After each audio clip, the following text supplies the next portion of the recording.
Today, let us learn about string concatenation in Python.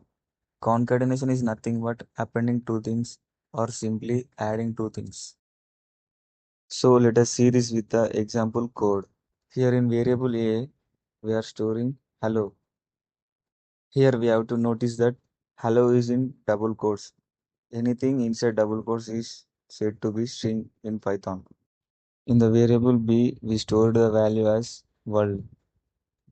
In variable C, we are adding the both strings A and B, and printing the C gives the result as hello world. This is called concatenation. So here let us try to append a string and an integer value. By adding these, we get the output as error because we cannot append a string and an integer value. We can only append both string values.